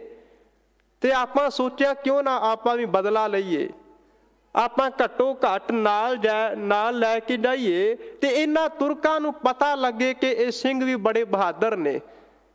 ਕਲਗੀਧਰ ਪਾਤਸ਼ਾਹ ਮਹਾਰਾਜ ਜੀ ਕਹਿੰਦੇ ਨੇ ਕਿਸੇ ਗਰੀਬ ਦੇ ਵਾਸਤੇ ਜੰਗ ਦੇ ਮੈਦਾਨ ਦੇ ਵਿੱਚ ਲੜਨਾ, ਅਣਖ ਵਾਸਤੇ ਲੜਨਾ, ਸੁਤੰਤਰਤਾ ਦੇ ਵਾਸਤੇ, ਆਜ਼ਾਦੀ ਦੇ ਵਾਸਤੇ ਲੜਨਾ, ਇਹ ਬਹਾਦਰੀ ਹੈ। ਕਿਸੇ ਔਰਤ ਨੂੰ, ਕਿਸੇ ਇਸਤਰੀ ਨੂੰ ਜੰਗ ਦੇ ਮੈਦਾਨ ਦੇ ਵਿੱਚੋਂ ਦੌੜਾ ਕੇ ਭਜਾ ਕੇ ਲੈ ਆਉਣਾ ਇਹ ਬਹਾਦਰੀ ਨਹੀਂ। ਮਹਾਰਾਜ ਜੀ ਨੇ ਉੱਥੇ ਬੜੀ ਤਾੜਨਾ ਕੀਤੀ। ਕਹਿਣ ਲੱਗੇ ਇਸ ਇਸਤਰੀ ਨੂੰ ਵਾਪਸ ਕਰਕੇ ਆਓ। ਉਹਨਾਂ ਸਿੰਘਾਂ ਨੇ ਜਿਹੜੇ ਬੋਲ ਕੇ ਕਵੀ ਸੰਤੋਖ ਸਿੰਘ ਜੀ ਕਹਿੰਦੇ ਨੇ, ਪੁਨ ਸਿੰਘਨ ਬੂਝੇ ਗੁਣ ਖਾਨੀ, ਸਗਲ ਤੁਰਕ ਭੁਗਵੈ ਹਿੰਦਵਾਨੀ। ਸਿੱਖ ਬਦਲਾ ਲੈ ਭਲਾ ਜਣਾਵੈ, ਗੁਰ ਸ਼ਾਸਤਰ ਕਿਉਂ ਵਰਜ ਹਟਾਵੈ। ਕਹਿਣ ਲੱਗੇ ਕਿ ਆਪਾਂ ਤੇ ਬਦਲੇ ਦੀ ਭਾਵਨਾ ਦੇ ਨਾਲ ਲੈ ਕੇ ਆਏ ਹੋਏ ਆ ਤੇ ਤੁਸੀਂ ਸਾਨੂੰ ਮਹਾਰਾਜ ਜੀ ਰੋਕ ਕਿਉਂ ਰਹੇ ਹੋ। ਫਿਰ ਮਹਾਰਾਜ ਜੀ ਨੇ ਉੱਥੇ ਬੋਲ ਕੇ, ਸੁਣ ਸਤਿਗੁਰ ਬੋਲੇ ਤਿਸ ਬੇਰੇ, ਹਮਲੇ ਜਾਣੋ ਪੰਥ ਉਚੇਰੇ। ਨਾ ਅਧੋ ਗਤੀ ਮਿਖੈ ਪਹੁੰਚਾਵੈ, ਤਾਂ ਤੇ ਕਲਮਲ ਕਰਨ ਹਟਾਵੈ। ਮਹਾਰਾਜ ਜੀ ਕਹਿੰਦੇ ਮੈਂ ਇਸ ਪੰਥ ਨੂੰ ਜਿਹੜਾ ਧੰਨ ਗੁਰੂ ਨਾਨਕ ਸਾਹਿਬ ਮਹਾਰਾਜ ਜੀ ਨੇ ਆਰੰਭ ਕੀਤਾ ਹੈ, ਨਾਨਕ ਰਾਜ ਚਲਾਇਆ ਸੱਚ ਕੋਟ ਸਤਾਣੀ ਨੀਵਦੈ, ਮੈਂ ਇਸ ਮਹਿਲ ਨੂੰ ਮਹਾਰਾਜ ਜੀ ਕਹਿੰਦੇ ਧਰਮ ਨੂੰ, ਪੰਥ ਨੂੰ ਬਹੁਤ ਉੱਚਾ ਲੈ ਕੇ ਜਾਣਾ ਚਾਹੁੰਦਾ ਤੇ ਤੁਸੀਂ ਗਿਰਾਵਟ ਵੱਲ, ਅਧੋਗਤੀ ਵੱਲ ਲੈ ਕੇ ਜਾ ਰਹੇ ਹੋ। ਮੈਂ ਕਦੇ ਵੀ ਤੁਹਾਨੂੰ ਉਪਦੇਸ਼ ਇਜਾਜ਼ਤ ਨਹੀਂ ਦੇਵਾਂਗਾ। ਫਿਰ ਮਹਾਰਾਜ ਜੀ ਕਹਿੰਦੇ ਨਾ ਅਧੋ ਗਤੀ ਵਿਖੇ ਪਹੁੰਚਾਵੇ, ਤਾਂ ਤੇ ਕਲਮਲ ਕਰਨ ਹਟਾਵੇ। ਇਸ ਕਰਕੇ ਮੈਂ ਤੁਹਾਨੂੰ ਇਹ ਪਾਪ ਦਾ ਕਰਮ ਕਰਨ ਵਾਸਤੇ ਹਟਾ ਰਿਹਾ, ਵਰਜ ਰਿਹਾ ਹਾਂ। ਧੰਨ ਗੁਰੂ ਗੋਬਿੰਦ ਸਿੰਘ ਸੱਚੇ ਪਾਤਸ਼ਾਹ ਮਹਾਰਾਜ ਜੀ ਬਹੁਤ ਵੱਡੇ ਕਰਮਵੀਰ ਨੇ, ਉਹਨਾਂ ਵਰਗਾ ਕੋਈ ਹੋਰ ਕਰਮਵੀਰ ਨਹੀਂ ਹੈ। ਫਿਰ ਮਹਾਰਾਜ ਜੀ ਜਿੱਥੇ ਕਰਮਵੀਰ ਨੇ ਉੱਥੇ ਬਹੁਤ ਵੱਡੇ ਦਾਨਵੀਰ ਨੇ। ਆਪਾਂ ਤਿੰਨ ਸੂਰਮਿਆਂ ਦਾ ਜ਼ਿਕਰ ਕੀਤਾ ਹੈ, ਯੁੱਧਵੀਰ ਸਤਿਗੁਰੂ, ਧਰਮਵੀਰ ਸਤਿਗੁਰੂ, ਕਰਮਵੀਰ ਸਤਿਗੁਰੂ, ਤੇ ਫਿਰ ਚੌਥੇ ਸੂਰਮੇ ਨੇ ਦਾਨਵੀਰ ਸਤਿਗੁਰੂ। ਕਲਗੀਧਰ ਪਾਤਸ਼ਾਹ ਮਹਾਰਾਜ ਜੀ ਦੇ ਵਰਗਾ ਕਿਹੜਾ ਕੋਈ ਦਾਨਵੀਰ ਹੋ ਸਕਦਾ ਹੈ। ਪਾਉਂਟਾ ਸਾਹਿਬ ਮਹਾਰਾਜ ਜੀ ਨੇ ਬਹੁਤ ਸਾਰੇ ਕੌਤਕ ਕੀਤੇ ਨੇ। ਪਾਉਂਟੇ ਦੀ ਉਹ ਧਰਤੀ ਹੈ ਜਮਨਾ ਦੇ ਕਿਨਾਰੇ। ਮਹਾਰਾਜ ਜੀ ਦੇ ਕੋਲ 52 ਕਵੀ ਆਏ ਨੇ, ਵੱਖ ਵੱਖ ਧਰਮਾਂ ਦੇ ਨਾਲ ਸੰਬੰਧਿਤ ਉੱਥੇ ਕਵੀ ਆਏ ਨੇ ਤੇ ਆਪਣੀਆਂ ਕਵਿਤਾਵਾਂ ਕਾਵ ਸੁਣਾ ਕੇ ਬਹੁਮੁੱਲੇ ਇਨਾਮ ਉਹਨਾਂ ਨੇ ਪ੍ਰਾਪਤ ਕੀਤੇ। ਮਹਾਰਾਜ ਨੇ ਜਿਹੜੀ ਕਦਰ ਕਵੀਆਂ ਦੀ ਪਾਈ, ਹੋ ਸਕਦਾ ਕਿਸੇ ਵੀ ਹੋਰ ਰਹਿਬਰ ਨੇ, ਪੈਗੰਬਰ ਨੇ, ਅਵਤਾਰ ਨੇ ਨਾ ਪਾਈ ਹੋਵੇ। ਕਲਗੀਧਰ ਪਾਤਸ਼ਾਹ ਮਹਾਰਾਜ ਜੀ ਦਾ ਦੀਵਾਨ ਸੱਜਿਆ ਤੇ ਅੱਜ ਕਵੀ ਦਰਬਾਰ ਹੋ ਰਿਹਾ। ਵੱਖ ਵੱਖ ਕਵੀ ਆਪਣੀ ਕਵਿਤਾ ਸੁਣਾ ਰਹੇ ਨੇ ਤੇ ਜਿਹੜਾ ਉੱਥੇ ਸਿੱਖ ਸਟੇਜ ਸੈਕਟਰੀ ਹੈ ਉਹ ਸਮਾਂ ਵੰਡ ਰਿਹਾ ਹੈ। ਤੇ ਇੱਕ ਉੱਥੇ ਕਵੀ ਆਇਆ ਹੈ, ਵੇਖਣ ਨੂੰ ਲੱਗ ਰਿਹਾ ਹੈ ਕਿ ਕੋਈ ਬਹੁਤ ਕੰਗਾਲ ਜਿਹਾ ਮਨੁੱਖ ਹੋਵੇਗਾ। ਇਸ ਨੂੰ ਕਵਿਤਾ ਦਾ ਗਿਆਨ ਦਾ ਕਿੱਥੇ ਕੋਈ ਪਤਾ ਹੋਣਾ ਹੈ, ਇਸ ਨੂੰ ਅੱਖਰੀ ਗਿਆਨ ਕਿੱਥੇ ਹੋਣਾ ਹੈ। ਇਹ ਤੇ ਵੈਸੇ ਹੀ ਕਵੀ ਦਰਬਾਰ ਵੇਖਣ ਵਾਸਤੇ ਆ ਗਿਆ ਹੋਵੇਗਾ। ਜਿਹੜੀ ਉਸਦੀ ਦਸ਼ਾ ਲੱਗ ਰਹੀ ਹੈ, ਕੱਪੜੇ ਫਟੇ ਹੋਏ ਨੇ, ਜਿਹੜੀਆਂ ਇਹ ਕੂਹਣੀਆਂ ਨੇ ਬਾਹਾਂ ਤੋਂ ਉਹ ਕੱਪੜੇ ਫਟੇ ਹੋਏ ਨੇ, ਕੱਪੜੇ ਵੀ ਜ਼ਿਆਦਾ ਕੋਈ ਚੰਗੇ ਨਹੀਂ। ਤੇ ਜਿਹੜੇ ਆਮ ਲੋਕ ਨੇ ਵੇਖੀ ਜਾ ਰਹੇ ਨੇ, ਪਤਾ ਨਹੀਂ ਕਿਹੜਾ ਬੰਦਾ ਆ ਗਿਆ ਹੈ। ਲਾਗੇ ਆ ਕੇ ਹੱਥ ਜੋੜ ਕੇ ਬੇਨਤੀ ਕੀਤੀ, ਕਹਿਣ ਲੱਗਾ ਕਿ ਮੈਂ ਇੱਕ ਕਵੀ ਹਾਂ ਤੇ ਮੈਂ ਚਾਹੁੰਦਾ ਕਲਗੀਧਰ ਪਾਤਸ਼ਾਹ ਮਹਾਰਾਜ ਜੀ ਦੇ ਦੀਵਾਨ ਦੇ ਵਿੱਚ ਮੈਨੂੰ ਕਵਿਤਾ ਕਹਿਣ ਦਾ ਟਾਈਮ ਮਿਲ ਜਾਏ, ਸਮਾਂ ਮਿਲ ਜਾਏ। ਸਟੇਜ ਸੈਕਟਰੀ ਧੰਨ ਗੁਰੂ ਗੋਬਿੰਦ ਸਿੰਘ ਸੱਚੇ ਪਾਤਸ਼ਾਹ ਮਹਾਰਾਜ ਜੀ ਨੂੰ ਕਹਿੰਦਾ, ਮਹਾਰਾਜ ਇੱਕ ਅੱਜ ਦਰਬਾਰ ਦੇ ਵਿੱਚ ਨਵਾਂ ਕਵੀ ਆਇਆ ਹੋਇਆ, ਕੀ ਇਸ ਨੂੰ ਦੀਵਾਨ ਦੇ ਵਿੱਚ ਟਾਈਮ ਸਮਾਂ ਦੇਣਾ ਚਾਹੀਦਾ ਜਾਂ ਨਹੀਂ? ਕਲਗੀਧਰ ਪਾਤਸ਼ਾਹ ਜੀ ਕਹਿੰਦੇ ਨੇ ਸਮਾਂ ਜ਼ਰੂਰ ਦਿਓ। ਇਹ ਭਾਵਨਾ ਦੇ ਨਾਲ, ਅਕੀਦਤ ਦੇ ਨਾਲ, ਇਹ ਬੜੇ ਦ੍ਰਿੜ ਵਿਸ਼ਵਾਸ ਦੇ ਨਾਲ, ਇਰਾਦੇ ਦੇ ਨਾਲ ਆਇਆ ਹੋਇਆ। ਜਦੋਂ ਸਾਰੇ ਕਵੀ ਭੁਗਤ ਜਾਣ ਤੇ ਅਖੀਰ ਤੇ ਇਸ ਨੂੰ ਸਮਾਂ ਦੇਣਾ। ਤੇ ਕਲਗੀਧਰ ਪਾਤਸ਼ਾਹ ਮਹਾਰਾਜ ਜੀ ਦਾ ਦੀਵਾਨ ਸੱਜਿਆ, ਵੱਖ ਵੱਖ ਕਵੀਆਂ ਨੇ ਕਵਿਤਾ ਕਹੀ ਹੈ। ਤੇ ਜਦੋਂ ਸਮਾਂ ਮਿਲਿਆ ਤੇ ਉਹ ਕਵੀ ਸਾਹਮਣੇ ਆਇਆ। ਉਸ ਕਵੀ ਦਾ ਨਾਮ ਹੈ ਹੀਰ ਕਵੀ। ਸਾਹਮਣੇ ਆ ਕੇ ਉਸਨੇ ਸਭ ਤੋਂ ਪਹਿਲਾਂ ਆਪਣੇ ਪੱਟਾਂ ਤੇ ਥਾਪੀ ਮਾਰੀ, ਫਿਰ ਆਪਣੇ ਡੌਲਿਆਂ ਤੇ ਉਸਨੇ ਥਾਪੀਆਂ ਮਾਰੀਆਂ। ਤੇ ਜਿਹੜੀ ਉਸਦੀ ਮੁਦਰਾ ਸੀ ਪਹਿਲਵਾਨਾਂ ਵਾਲੀ, ਜਿਹੜੇ ਮੱਲ ਅਖਾੜੇ ਦੇ ਵਿੱਚ ਮੱਲ ਘੁਲਦੇ ਨੇ, ਉਹਨਾਂ ਵਾਲੀ ਮੁਦਰਾ ਸੀ। ਤੇ ਵੇਖ ਕੇ ਜਿਹੜੇ ਉੱਥੇ ਦਰਸ਼ਕ ਬੈਠੇ ਹੋਏ ਸਨ, ਸਰੋਤੇ ਬੈਠੇ ਹੋਏ ਸਨ, ਉਹ ਹੱਸਣ ਲੱਗ ਪਏ ਕਿ ਪਤਾ ਨਹੀਂ ਕਿਹੜਾ ਅਣਜਾਣ ਜਿਹਾ ਬੰਦਾ ਆਇਆ ਹੋਇਆ, ਇਸ ਨੂੰ ਟਾਈਮ ਦੇ ਦਿੱਤਾ, ਇਸ ਨੂੰ ਪਤਾ ਨਹੀਂ ਹੈ ਕਿ ਕਵਿਤਾ ਚੀਜ਼ ਕੀ ਹੁੰਦੀ ਹੈ, ਇਹ ਇੱਥੇ ਆ ਕੇ ਥਾਪੀਆਂ ਮਾਰੀ ਜਾ ਰਿਹਾ। ਤੇ ਇੱਕ ਸਿੱਖ ਨੇ ਉੱਠ ਕੇ ਸਵਾਲ ਕਰ ਦਿੱਤਾ, ਕਹਿਣ ਲੱਗਾ, ਹੇ ਕਵੀ ਰਾਜ, ਤੂੰ ਤੇ ਜਦੋਂ ਆਇਆ ਸੀ ਆਪਣੇ ਆਪ ਨੂੰ ਕਹਿ ਰਿਹਾ ਸੀ ਮੈਂ ਕਵੀ ਹਾਂ, ਪਰ ਤੈਨੂੰ ਇਸ ਦੀਵਾਨ ਦਾ ਅਸੂਲ ਨਹੀਂ ਪਤਾ ਕਿ ਇੱਥੇ ਕਵਿਤਾ ਕਹੀ ਜਾਂਦੀ ਹੈ, ਇੱਥੇ ਗਿਆਨ ਦੀ ਗੱਲ ਹੁੰਦੀ ਹੈ। ਤੂੰ ਇੱਥੇ ਆ ਕੇ ਥਾਪੀਆਂ ਮਾਰੀ ਜਾ ਰਿਹਾ ਹੈ। ਮੱਲ ਅਖਾੜਾ ਵੱਖਰਾ ਬਣਿਆ ਹੋਇਆ। ਜੇ ਘੁਲਣ ਦਾ ਹੀ ਸ਼ੌਂਕ ਹੈ ਤੇ ਸ਼ਾਮ ਨੂੰ ਮੱਲ ਅਖਾੜੇ ਦੇ ਵਿੱਚ ਆ ਜਾਣਾ, ਉੱਥੇ ਸਾਡੇ ਸਿੱਖ ਘੁਲਦੇ ਨੇ।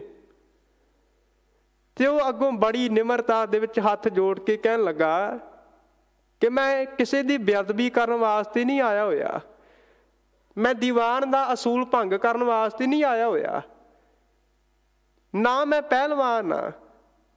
ਮੈਂ ਤੇ ਆਪਣੇ ਪੱਟਾਂ ਤੇ ਥਾਪੀਆਂ ਮਾਰ ਕੇ, ਡੌਲਿਆਂ ਤੇ ਥਾਪੀਆਂ ਮਾਰ ਕੇ ਆਪਣੀ ਦਰਿਦਰਤਾ ਨੂੰ, ਆਪਣੀ ਗਰੀਬੀ ਨੂੰ ਪੁਕਾਰ ਪੁਕਾਰ ਕੇ, ਆਵਾਜ਼ਾਂ ਮਾਰ ਮਾਰ ਕੇ ਉੱਚੀ ਸਾਰੀ ਕਹਿ ਰਿਹਾ, ਬੜੇ ਦੀਵਾਨਾਂ ਦੇ ਵਿੱਚ ਗਿਆ ਸਾਂ, ਰਾਜੇ ਮਹਾਰਾਜਿਆਂ ਦੇ ਦੀਵਾਨਾਂ ਦੇ ਵਿੱਚ ਗਿਆ ਸਾਂ, ਕਵਿਤਾ ਬਹੁਤ ਸੁਣਾਈਆਂ, ਬੜੇ ਦੀਵਾਨਾਂ ਦੇ ਵਿੱਚੋਂ ਧੱਕੇ ਵੀ ਪਏ, ਕਈਆਂ ਨੇ ਬਦਨਾਮੀ ਵੀ ਬਹੁਤ ਕੀਤੀ, ਬੇਇੱਜ਼ਤੀ ਵੀ ਬਹੁਤ ਕੀਤੀ, ਅੱਗੋਂ ਉਹਨਾਂ ਨੇ ਧੱਕੇ ਮਾਰ ਕੇ ਭਜਾ ਦਿੱਤਾ। ਅੱਜ ਮੈਂ ਕਲਗੀਧਰ ਪਾਤਸ਼ਾਹ ਦੇ ਦੀਵਾਨ ਵਿੱਚ ਆਇਆ ਹੋਇਆ ਤੇ ਮੈਂ ਆਪਣੀ ਦਰਿਦਰਤਾ ਨੂੰ ਪੁਕਾਰ ਕੇ ਕਹਿ ਰਿਹਾ, ਇਹ ਗਰੀਬੀ, ਅੱਜ ਤੂੰ ਇਸ ਦੀਵਾਨ ਦੇ ਵਿੱਚ ਆ, ਮੈਂ ਕਲਗੀਧਰ ਪਾਤਸ਼ਾਹ ਦੇ ਸਾਹਮਣੇ ਕਵਿਤਾ ਸੁਣਾਉਣ ਲੱਗਾ ਹਾਂ। ਵੇਖੀ ਕਲਗੀਧਰ ਪਾਤਸ਼ਾਹ ਮੇਰੀ ਕਵਿਤਾ ਨੂੰ ਸੁਣ ਕੇ ਦਾਨਾਂ ਦੇ ਤੀਰ ਮਾਰ ਕੇ ਕੰਗਾਲਤਾ ਨੂੰ ਛੱਲੀ ਛੱਲੀ ਕਰ ਦਿੰਦੇ। ਉਸਨੇ ਆਪਣੀ ਕਵਿਤਾ ਸੁਣਾਈ ਤੇ ਕਲਗੀਧਰ ਪਾਤਸ਼ਾਹ ਮਹਾਰਾਜ ਨੇ ਬੜੀ ਉਦਾਰਤਾ ਦੇ ਵਿੱਚ, ਬੜੇ ਪ੍ਰੇਮ ਦੇ ਵਿੱਚ ਭਿੱਜ ਕੇ ਬੋਲ ਕੇ ਕਹਿਣ ਲੱਗੇ, ਜਿਹੜਾ ਹੀਰ ਕਵੀ ਆਇਆ ਹੋਇਆ, ਇਸ ਦੇ ਭਾਰ ਦੇ ਬਰਾਬਰ ਸੋਨਾ ਤੋਲ ਕੇ ਦੇ ਦੇਵੋ, ਫਿਰ ਕਿਸੇ ਦਰਬਾਰ ਦਾ ਮੁਹਤਾਜ ਨਾ ਹੋਵੇ, ਕਿਸੇ ਦੀਵਾਨ ਦੀ ਇਸ ਨੂੰ ਕਾਣ ਨਾ ਹੋਵੇ। ਕਲਗੀਧਰ ਪਾਤਸ਼ਾਹ ਨੇ ਉਸ ਕਵੀ ਦਾ ਬੜੀ ਕਦਰ ਕੀਤੀ, ਬੜਾ ਮੁੱਲ ਪਾਇਆ। ਤੇ ਜੋ ਗੁਰੂ ਗੋਬਿੰਦ ਸਿੰਘ ਮਹਾਰਾਜ ਜੀ ਕਵੀਆਂ ਦੀ ਕਦਰ ਕਰਦੇ ਸਨ, ਹੋ ਸਕਦਾ ਸਾਡੇ ਮਨ ਦੇ ਵਿੱਚ ਵੀ ਇਹ ਖਿਆਲ ਆ ਜਾਵੇ, ਕਿਉਂਕਿ ਸਹਿਜ ਪਾਠ ਆਪਾਂ ਕਰਦੇ ਹਾਂ ਤੇ ਸਾਡੇ ਸਾਹਮਣੇ ਪੰਕਤੀ ਆ ਜਾਵੇ, ਹਰੀ ਚੰਦ ਦਾਨ ਕਰੇ ਜਸ ਲੇਵੈ, ਬਿਨ ਗੁਰੂ ਅੰਤ ਨਾ ਪਾਏ ਅਭੇਵੈ, ਕਿ ਹਰੀ ਚੰਦ ਬਹੁਤ ਵੱਡਾ ਰਾਜਾ ਸੀ ਉਹ ਬਹੁਤ ਹਰ ਰੋਜ਼ ਸੋਨਾ ਦਾਨ ਕਰਦਾ ਸੀ। ਪਰ ਅਹੰਕਾਰ ਦੇ ਵਿੱਚ ਸੋਨਾ ਦਾਨ ਕਰਨਾ ਮਹਾਰਾਜ ਜੀ ਕਹਿੰਦੇ ਇੱਕ ਹੋਰ ਗੱਲ ਹੈ। ਮਹਾਰਾਜ ਕਹਿੰਦੇ ਅੰਦਰ ਕੋਈ ਵਿਕਾਰ ਨਾ ਹੋਣਾ ਤੇ ਕਿਸੇ ਦੀ ਕਦਰ ਪਾਉਣੀ ਇੱਕ ਹੋਰ ਚੀਜ਼ ਹੈ। ਕਲਗੀਧਰ ਪਾਤਸ਼ਾਹ ਦੇ ਅੰਦਰ ਕੋਈ ਅਹੰਕਾਰ ਨਹੀਂ, ਹਉਮੈ ਨਹੀਂ, ਫਿਰ ਵੀ ਮਹਾਰਾਜ ਜੀ ਇਹਨਾਂ ਵਿਦਵਾਨਾਂ ਦੀ ਬਹੁਤ ਕਦਰ ਕਰਦੇ ਨੇ। ਧੰਨ ਗੁਰੂ ਗੋਬਿੰਦ ਸਿੰਘ ਸੱਚੇ ਪਾਤਸ਼ਾਹ ਮਹਾਰਾਜ ਦਾਨਵੀਰ ਨੇ।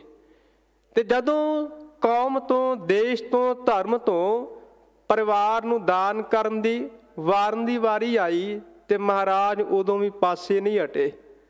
ਉਦੋਂ ਵੀ ਕਲਗੀਧਰ ਪਾਤਸ਼ਾਹ ਨੇ ਆਪਣਾ ਸਾਰਾ ਸਰਬੰਸ ਦਾਨ ਕਰ ਦਿੱਤਾ।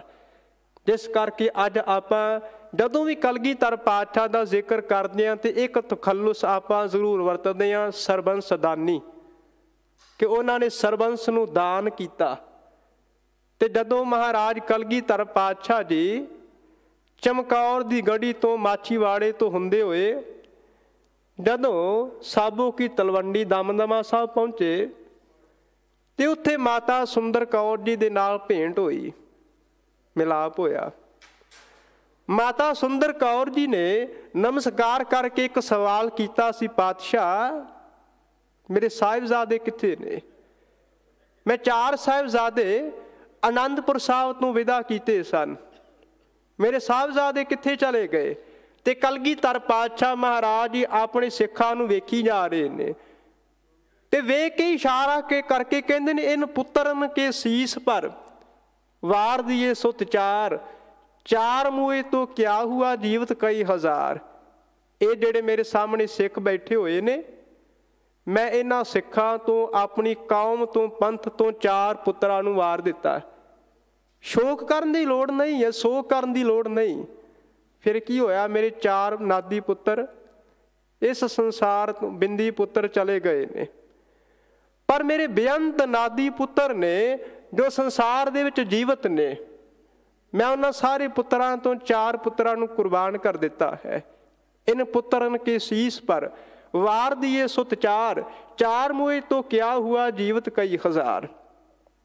ਅੱਜ ਆਪਾਂ ਕਲਗੀਧਰ ਪਾਤਸ਼ਾਹ ਨੂੰ ਯਾਦ ਕੀਤਾ ਹੈ ਤੇ ਇੱਕ ਆਪ ਜੀ ਸੁਨੇਹਾ ਲੈ ਕੇ ਜਾਣ ਦਾ ਯਤਨ ਕਰਨਾ ਕਿ ਜੋ ਕਲਗੀਧਰ ਪਾਤਸ਼ਾਹ ਮਹਾਰਾਜ ਜੀ ਨੇ ਸਾਡੇ ਵਾਸਤੇ ਮਹਾਨ ਕੁਰਬਾਨੀ ਕੀਤੀ ਹੈ, ਕੀ ਆਪਾਂ ਮਹਾਰਾਜ ਜੀ ਦੀ ਉਸ ਕੁਰਬਾਨੀ ਨੂੰ ਅਜਾਇਆ ਜਾਣ ਦਿੱਤਾ ਹੈ, ਜਾਂ ਆਪਾਂ ਮਹਾਰਾਜ ਜੀ ਦੇ ਉਸ ਮੈਸੇਜ ਨੂੰ, ਆਪਾਂ ਸੁਨੇਹੇ ਨੂੰ ਯਾਦ ਕੀਤਾ ਹੈ, ਅਮਲ ਵੀ ਕੀਤਾ ਹੈ, ਜੀਵਨ ਦੇ ਵਿੱਚ ਕਮਾਇਆ ਵੀ ਹੈ? ਕਿ ਸਾਡੇ ਪਰਿਵਾਰਾਂ ਦੇ ਵਿੱਚ ਸਿੱਖੀ ਹੈ? ਮੇਰੇ ਤੋਂ ਪਹਿਲਾਂ ਢਾਡੀ ਸਿੰਘ ਵੀ ਇਹ ਜ਼ਿਕਰ ਕਰ ਰਹੇ ਸਨ ਤੇ ਸਾਡਾ ਫਰਜ਼ ਬਣਦਾ ਹੈ, ਆਪਾਂ ਸਿੱਖ ਹਾਂ, ਆਪਣੇ ਆਪ ਨੂੰ ਸਿੰਘ ਅਖਵਾਉਂਦੇ ਆ। ਸਾਡੇ ਮੂੰਹ ਦੇ ਉੱਤੇ ਦਾੜੀਆਂ ਨਹੀਂ, ਸਿਰ ਦੇ ਉੱਪਰ ਕੇਸ ਨਹੀਂ, ਗੁਰੂ ਵਾਲੇ ਅਜੇ ਤੱਕ ਨਹੀਂ ਬਣੇ ਹੋਏ। ਆਪਾਂ ਯਤਨ ਕਰੀਏ। ਅੱਲਾ ਯਾਰ ਖਾਂ ਜੋਗੀ ਮੁਸਲਮਾਨ ਸ਼ਾਇਰ ਜੋ ਕਿ ਮੁਸਲਮਾਨ ਨੇ, ਪਰ ਕਲਗੀਧਰ ਪਾਤਸ਼ਾਹ ਦੀ ਇੰਨੀ ਜ਼ਿਆਦਾ ਉਸਨੇ ਸਿਫਤ ਕੀਤੀ ਹੈ, ਸਾਹਿਬਜ਼ਾਦਿਆਂ ਦੀ ਸਿਫਤ ਕੀਤੀ ਹੈ। ਇੱਕ ਘਟਨਾ ਕਹਿ ਕੇ ਮੈਂ ਖਿਮਾ ਮੰਗਣੀ ਹੈ, ਸਮਾਪਤੀ ਕਰਨੀ ਹੈ। ਲਾਹੌਰ ਦੇ ਵਿੱਚ 1915 ਈਸਵੀ ਦੇ ਵਿੱਚ ਇੱਕ ਸਿੱਖ ਐਜੂਕੇਸ਼ਨਲ ਕਾਨਫਰੰਸ ਹੋਈ। ਉੱਥੇ ਵੱਡੇ ਵੱਡੇ ਸਿੱਖ ਰਿਆਸਤਾਂ ਦੇ ਰਾਜੇ ਆਏ, ਗੰਗਾ ਰਾਮ, ਭਾਈ ਜੋਗਿੰਦਰ ਸਿੰਘ, ਬਾਬਾ ਅਤਰ ਸਿੰਘ ਮਸਤੂਆਣੇ ਵਾਲੇ। ਉੱਥੇ ਅੱਲਾ ਯਾਰ ਖਾਂ ਜੋਗੀ ਨੇ 2 ਕਿਤਾਬਾਂ ਪੰਥ ਦੇ ਸਾਹਮਣੇ ਭੇਟ ਕੀਤੀਆਂ ਸਨ। ਇੱਕ ਗਾਂਜੇ ਸ਼ਹੀਦਾਂ ਤੇ ਦੂਜੀ ਕਿਤਾਬ ਸ਼ਹੀਦਾਂ ਨੇ ਵਫਾ।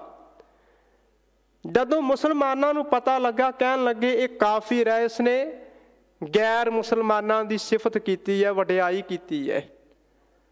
ਉਹਨਾਂ ਨੇ ਫਤਵਾ ਲਾ ਦਿੱਤਾ, ਕਹਿਣ ਲੱਗੇ ਅੱਜ ਤੋਂ ਬਾਅਦ ਤੂੰ ਮਸੀਤੇ ਨਹੀਂ ਵੜ ਸਕਦਾ, ਤੂੰ ਨਮਾਜ਼ ਨਹੀਂ ਪੜ੍ਹ ਸਕਦਾ। ਤੇ ਕਈ ਵਰੇ ਉਹ ਮਸਜਿਦ ਦੇ ਵਿੱਚ ਗਿਆ ਨਹੀਂ। ਅੱਜ ਕਈ ਸਾਲਾਂ ਦੇ ਬਾਅਦ ਜੁਮੇ ਦਾ ਦਿਨ ਆਇਆ, ਮੁਸਲਮਾਨ ਇਕੱਠੇ ਹੋ ਕੇ ਆ ਗਏ, ਕਹਿਣ ਲੱਗੇ ਚੱਲ ਮਸੀਤ ਵਿੱਚ ਚਲੀਏ, ਆਪਣੇ ਗੁਨਾਹਾਂ ਨੂੰ ਬਖਸ਼ਾ ਲੈ, ਕਿਉਂ ਕਾਫਿਰ ਹੋ ਕੇ ਮਰਨਾ ਹੀ। ਤੇ ਅੱਗੋਂ ਅੱਲਾ ਯਾਰ ਖਾਂ ਜੋਗੀ ਕਹਿਣ ਲੱਗਾ ਮੈਂ ਮਸੀਤੇ ਨਹੀਂ ਜਾਣਾ, ਮੈਂ ਕੋਈ ਗੁਨਾਹ ਨਹੀਂ ਕੀਤਾ, ਪਾਪ ਨਹੀਂ ਕੀਤਾ, ਮੈਂ ਤੇ ਸੱਚ ਬਿਆਨ ਕੀਤਾ ਹੈ। ਕਿਹੜਾ ਸੰਸਾਰ ਦੇ ਵਿੱਚ ਐਸਾ ਮਹਾਂਪੁਰਸ਼ ਹੋਵੇਗਾ, ਕਿਹੜਾ ਕੋਈ ਪੈਗੰਬਰ ਹੋਵੇਗਾ ਜਿਹੜਾ ਆਪ ਆਪਣੇ ਸਿੱਖਾਂ ਨੂੰ ਅੰਮ੍ਰਿਤ ਛਕਾ ਕੇ, ਖੰਡੇ ਦੀ ਪਾਉਲ ਦੇ ਕੇ, ਹੱਥ ਜੋੜ ਕੇ ਖੜਾ ਹੋ ਜਾਵੇ ਤੇ ਬੇਨਤੀ ਕਰਦਾ ਹੋਵੇ ਮੈਨੂੰ ਸਿੱਖ ਬਣਾ ਲਵੋ। ਕਹਿਣ ਲੱਗਾ ਮੈਂ ਇਸ ਤਰ੍ਹਾਂ ਦਾ ਕੋਈ ਪੈਗੰਬਰ ਨਹੀਂ ਵੇਖਿਆ। ਫਿਰ ਕਹਿਣ ਲੱਗੇ ਕਾਫਿਰ ਹੋ ਕੇ ਮਰਨਾ ਹੀ? ਕਹਿਣ ਲੱਗਾ ਕਾਫਿਰ ਹੋਵਾਂਗਾ, ਮੁਹੰਮਦ ਸਾਹਿਬ ਦੇ ਮੱਤ ਦੇ ਵਿੱਚ ਹੋਵਾਂਗਾ, ਪਰ ਕਲਗੀਧਰ ਪਾਤਸ਼ਾਹ ਦੇ ਮੱਤ ਦੇ ਵਿੱਚ ਮੈਂ ਕਾਫਿਰ ਨਹੀਂ। ਕਲਗੀਧਰ ਪਾਤਸ਼ਾਹ ਦੀ ਝੋਲੀ ਮੇਰੇ ਵਾਸਤੇ ਸਦਾ ਹੀ ਖੁੱਲੀ ਹੈ। ਫਿਰ ਉਸਨੇ ਜੋ ਸਿਫਤ ਕੀਤੀ, ਅੱਲਾ यार खां जोगी कहता है, इंसाफ करे जी में ज़माना तो यकीन है, कह दे गुरु गोबिंद का सानी नहीं है, ये प्यार मुरीदों से यह शफकत भी कहीं है, भक्ति में गुरु अर्च संसार जमी है। ਤੇ ਕਵੀ ਸੰਤੋਖ ਸਿੰਘ ਜੀ ਕਹਿੰਦੇ ਨੇ ਕਿ ਮੈਂ ਇੱਕ ਚੀਜ਼ ਸੰਸਾਰ ਦੇ ਵਿੱਚ ਵੇਖਦਾ, ਕਲਗੀਧਰ ਪਾਤਸ਼ਾਹ ਨਾ ਹੁੰਦੇ ਤੇ ਇਹ ਜਿਹੜੇ ਸੰਸਾਰ ਦੇ ਵਿੱਚ ਮੰਦਰ ਨੇ, ਮਸੀਤਾਂ ਨੇ, ਵੱਖ-ਵੱਖ ਕਿੱਤਿਆਂ ਦੇ ਲੋਕ ਨੇ, ਇਹ ਸਾਰਿਆਂ ਨੇ ਗਰਕ ਹੋ ਜਾਣਾ ਸੀ, ਖਤਮ ਹੋ ਜਾਣਾ ਸੀ। ਉਹਨਾਂ ਨੇ ਜਿਹੜੇ ਬੋਲ ਕੇ ਕਹਿਣ ਲੱਗੇ ਛਾਏ ਜਾਤੀ ਏਕਤਾ ਅਨੇਕਤਾ बेलाए जाति होवती कुचीलता कतेबन कुरान की पाप ही प्रबक जाते धर्म दसक जाते वर्ण गरक जाते साहित्य विधान की देवी देव देवरे संतोख सिंह दूर होते रीत मिट जाती कथा बेदन पुराण की श्री गुरु गोबिंद सिंह पावन परम सूर मूरत न होती जाओ पै करुणा निधान की। सतगुरु जी दया करन। ਅੱਜ ਹਜ਼ੂਰ ਨੂੰ ਆਪਾਂ ਯਾਦ ਕਰਨ ਦਾ ਯਤਨ ਕੀਤਾ ਹੈ। ਆਪ ਜੀ ਦਾ ਬਹੁਤ ਬਹੁਤ ਹਾਰਦਿਕ ਧੰਨਵਾਦ ਹੈ। ਹੋਈਆਂ ਬੇਅੰਤ ਭੁੱਲਾਂ ਦੀ ਖਿਮਾ। ਵਾਹਿਗੁਰੂ ਜੀ ਕਾ ਖਾਲਸਾ, ਵਾਹਿਗੁਰੂ ਜੀ ਕੀ ਫਤਿਹ। तुम पैरदास जियो पिंड सब तेरी रास, तुम मात पिता हम बारिक ते